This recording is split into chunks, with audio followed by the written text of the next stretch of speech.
जीवन में सफलता लाने वाले हैं। पर हमारा चिंतन अभी धर्म रुचि के अनुरूप नहीं होता।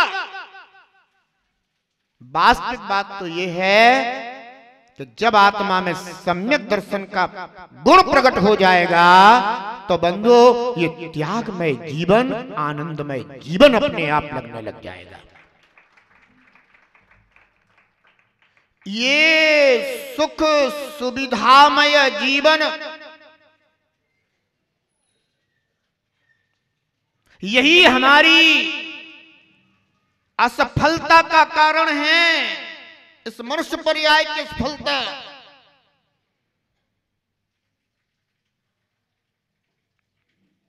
तो आजकल गृहस्थ श्रावक कहते हैं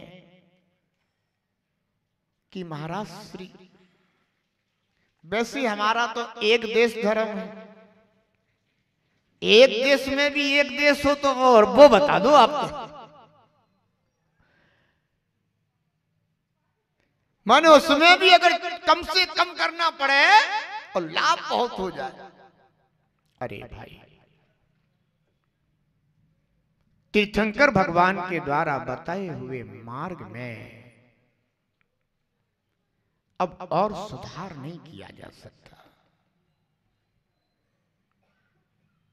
आपकी जितनी शक्ति हो सो आप पालन करो, पर उनके द्वारा बताए हुए मार्ग से कोई दूसरा मार्ग और निकाला नहीं जा सकता, क्योंकि मार्ग बताने वाले तो एकमात्र सर्वज्ञ प्रभु भी ही हैं और कोई दूसरा मार्ग नहीं सुझा सकता। हम सिर्फ आपको मार्ग की प्रेरणा दे सकते हैं, मार्ग का ज्ञान करा सकते हैं, इस मार्ग पर कैसे चलना चाहिए वो रास्ता सुझा सकते हैं, आपको प्रेरित कर सकते हैं, पर हम आपको नया मार्ग नहीं बता सकते।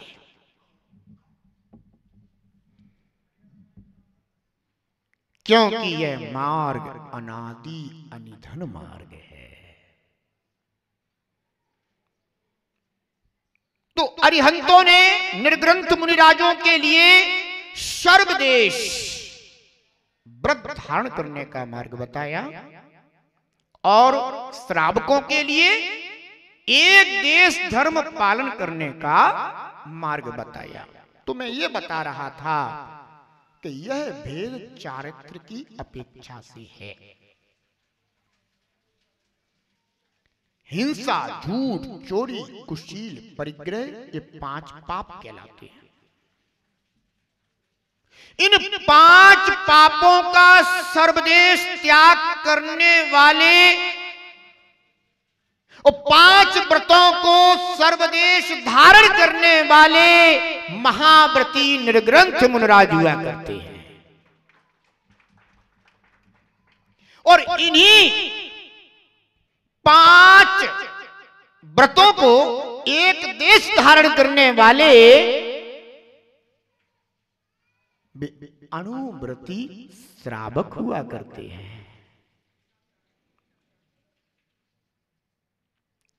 आचार्य भगवान उमा स्वामी महाराज ने सर्व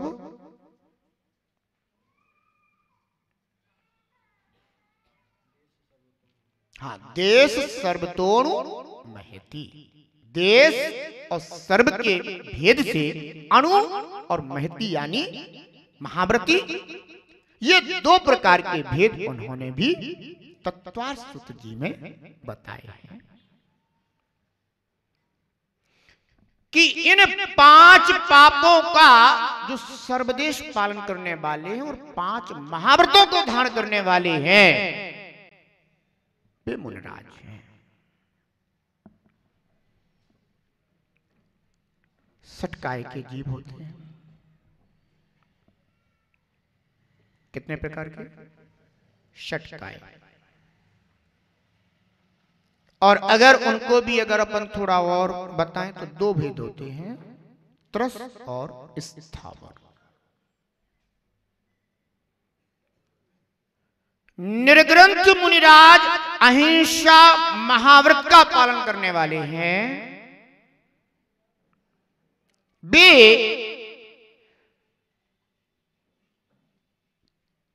त्रस और स्थावर सभी जीवों के प्रति अहिंसा महाव्रत को धारण करने वाले होते हैं। ये उनका यावत जीवन नियम होता है।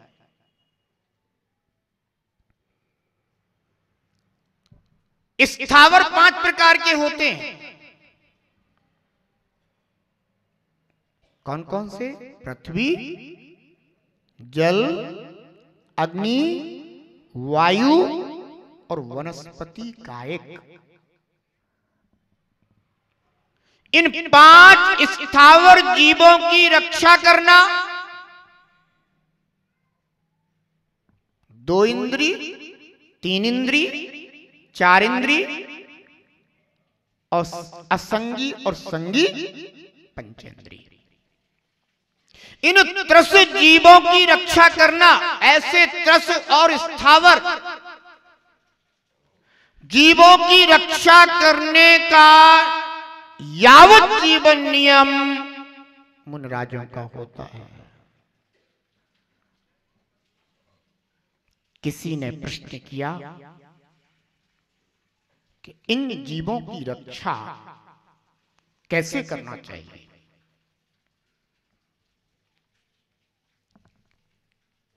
हिंसा के 2 कारण होते हैं, एक तो कषाय और दूसरा प्रमाद।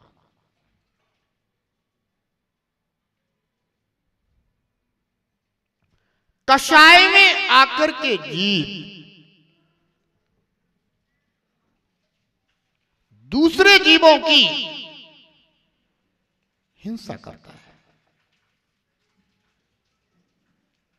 अब ये समझ लीजिएगा कि कषाय में, क्रोध में, मान में, माया में, लोभ में, हास्य में, रति में, अरति में, शोक में, भय में, जुगुप्सा में, स्त्री वेद, पुंवेद और नपुंसक वेद, इन परिणामों का अनुभव करते समय कषाय से होने वाली हिंसा होती है।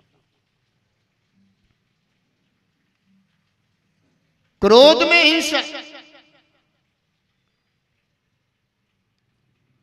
क्रोध करना अपने आप में हिंसा है, क्योंकि जिस समय क्रोध आता है उस समय अपनी स्वयं की शांति नष्ट हो जाती है। तो ये कषाय परिणाम हिंसा को लाते हैं। और दूसरा है प्रमाद। मुनिराज का नियम है कि मैं अहिंसा महाव्रत का पालन करता हूं, पर प्रमाद हो गया, यत्नाचार प्रवृत्ति ना रही, अयत्नाचार हो गया। अगर अयत्नाचार हो गया तो तीर्थंकर भगवान कहते हैं कि हिंसा हो गई। मुनिराज जा रहे हैं रास्ते से और तीर्थंकर देव की वाणी में आया कि मुनिराज जब भी चले तो यत्र तत्र देखते हुए ना चले, वे जब भी चले तो ईर्ष्या समिति पूर्वक चले, अर्थात 4 हाथ प्रमाण भूमि अवलोकन करते हुए चले।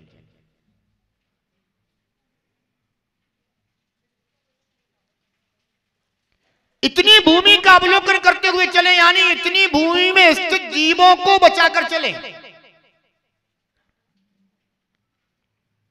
और अगर कदाचित चलते हुए उनके द्वारा, क्योंकि उन्होंने तो देख करके पैर रखा था, अचानक कहीं से एकदम से उड़ करके कोई जीव आया और उनका पैर रखना हुआ और उसका पैर के नीचे आना हुआ, उस जीव का मरण भी हो गया, तो भी तीर्थंकर देव कहते हैं कि मुनराज को हिंसा का कोई दोष नहीं है। क्यों? क्योंकि मुनराज के भावों में तो जीवों की रक्षा का ही भाव था। वे देखभाल कर चल रहे थे। और एक वो है कि जो बिना देखे चल रहे हैं और किसी भी जीव की आराधना नहीं हो रही है, किसी भी जीव पर पैर भी नहीं पड़ा, भले ही बिना देखे चले पर किसी जीव पर पैर भी नहीं पड़ा, तो भी वो हिंसक हैं। क्यों? क्योंकि प्रवृत्ति में यत्नाचार नहीं है, प्रवृत्ति में जीव दया का भाव नहीं है। इसीलिए आचार्य भगवान उमा स्वामी महाराज ने हिंसा का जहां पर लक्षण बताया है, वहां कहा प्रमत्त योगात प्राणव्य प्रोपणम हिंसा।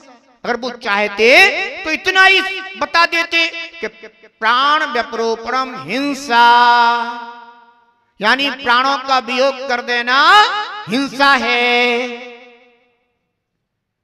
पर उन्होंने इतनी सी परिभाषा नहीं दी।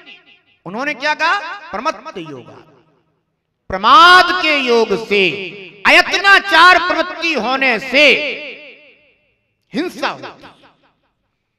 फिर भले ही चाहे जीव मरे अथवा ना मरे, पर प्रमादचर्या हिंसा है। ध्यान रखना। इसीलिए कहा जाता है कि अपनी प्रवृत्ति कैसी होना चाहिए? यत्नाचार पूर्वक होना चाहिए।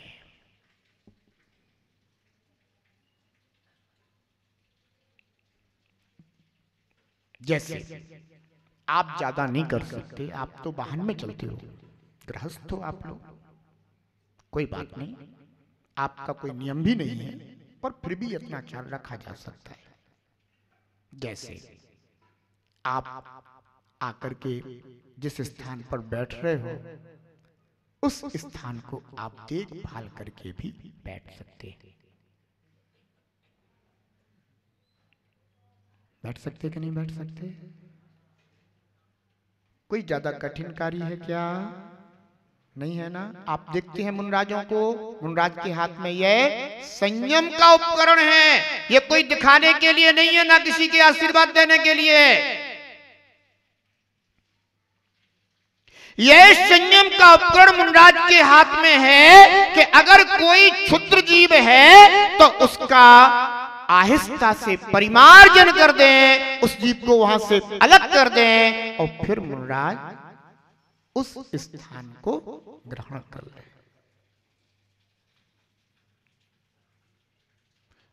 सूक्ष्म जीवों की भी हमारे द्वारा विराधना ना हो जाए, उनको कष्ट ना पहुंच जाए, इसके लिए मुनराज इस कोमल पिच्छी को धारण करते।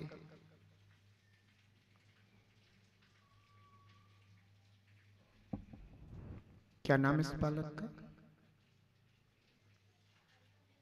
तुम्हारा एक प्रश्न था ना? क्या प्रश्न था?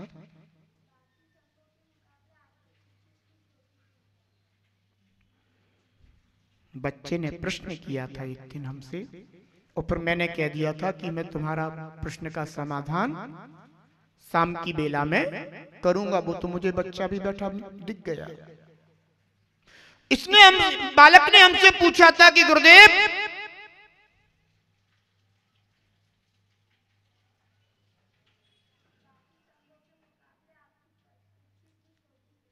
हमारी पीछे छोटी क्यों? बाकी अनुसंगों में तो बड़ी बड़ी पीछे देखी जाती है, ये पीछी संयम का उपकरण कहा गया है। और आचार्य भगवान शिवकोटि महाराज ने भगवती आराधना ग्रंथ में पिच्छी कैसी होनी चाहिए उसके लक्षण बताए, और उसमें बताया है कि पीछी हल्की होनी चाहिए।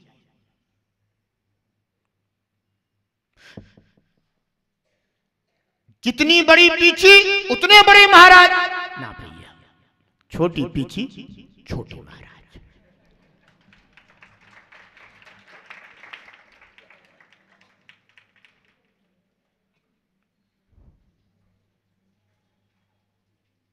आजकल कुछ ऐसा चिंतन हम लोग महसूस करते हैं कि नहीं, हमारी पीछी तो अच्छी बड़ी होना चाहिए, दिखने में जरा सुंदर होना चाहिए, परंतु आचार्य भगवान शिवारी महाराज ने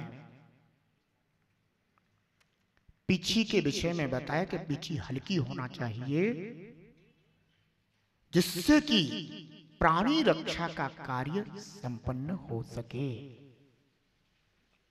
अगर पीछी भारी होगी, हो सकता है कोई जीव हमें अपनी आंखों से दिखाई देता है, हो सकता है कोई जीव हमें अपनी आंखों से दिखाई नहीं देता,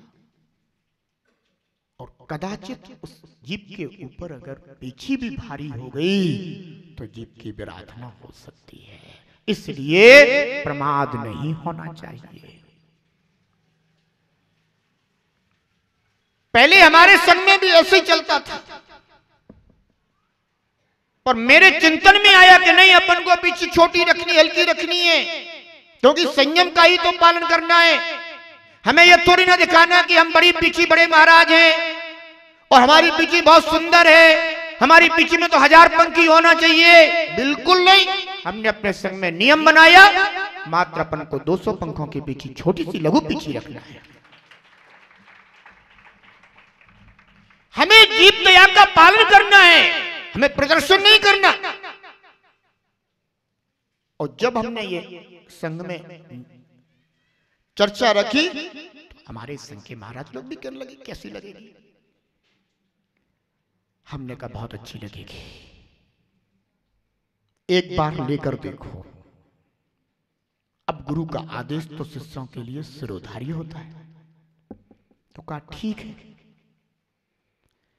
और जब हम लोग देवेंद्र नगर अभी 2015 का 16 का चातुर्मास कर रहे थे, उस समय सभी को हमने ये 200-200 पंक्ति पीछे दी, और जैसे ही एक बिहार हुआ सोई सब महाराज कहने लगे ये बहुत अच्छा हुआ, अब पीछे में ज्यादा भार नहीं है, चलने में दिक्कत नहीं होती है।